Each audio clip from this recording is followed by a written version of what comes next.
Bienvenue and welcome en France. Yes, it's Sarah, the Tudor travel guide here, and I am in the glorious Loire Valley, about 90 miles southwest of Paris, and I'm here following in the trail of the young Anne Boleyn, as she first took her place as a damsel d'honneur in the court of Queen Claude, shortly after the coronation, of course, of Francois I.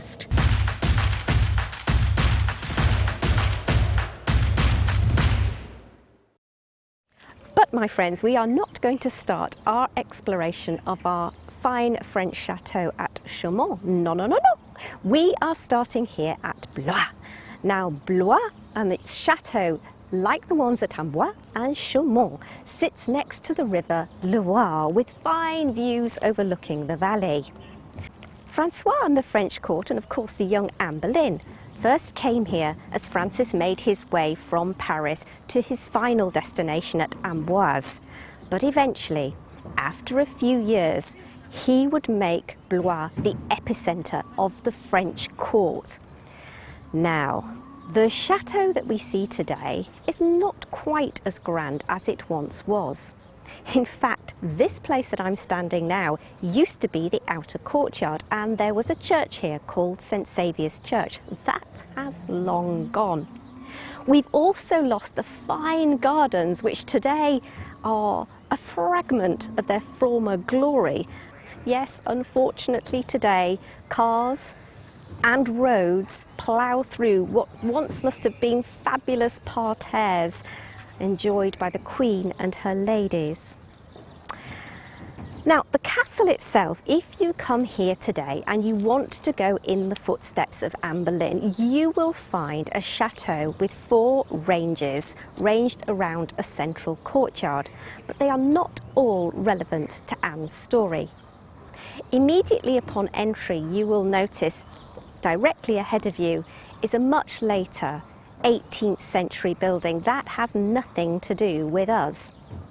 You will also notice a fine Renaissance wing on your right hand side.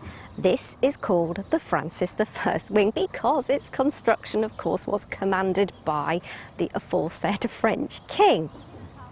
Now, this particular range has amazing and beautiful Renaissance interiors, and do make sure that you check out, for example, the Studiolio, which was built around 1520, and give us just a glimpse of some of those Renaissance interiors that may have once adorned the English palaces, but of which, of course, we have now largely lost. You will also find on that wing, you can't miss it if you're standing in the central courtyard, a beautiful outdoor staircase, the Escalier Donner. Now, this is an exquisite design and is world renowned.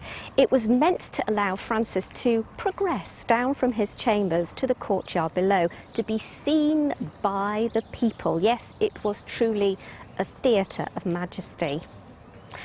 Unfortunately, although this particular wing was commenced during Anne Boleyn's time, her tenure here at the French court, it wasn't finished till well after she left. So, did she roam any of its rooms? It's very hard to tell. But we are on much surer ground when we're in the footsteps of Anne Boleyn, when we consider this range directly behind me, the Louis XII range, and also its adjacent Salle d'Etat, or Great Hall. Now, both of these parts of the castle are some of the oldest parts, and they are definitely areas that Anne Boleyn would have recognised and known well. So the Salle d'Etat is the place that the king would dine and feast with the rest of the court or receive important visitors.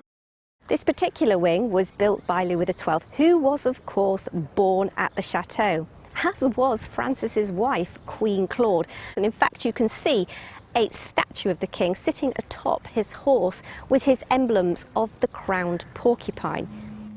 So this is a place that had strong emotional ties for the royal couple, and perhaps explains why Francois based the court here for 3 years before beginning to move the epicenter back towards Paris. So before we leave Blois, why don't we enjoy just a few more glimpses of its fabulous interiors?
hope you enjoyed that little look around the magnificent interiors of the Château de Blois.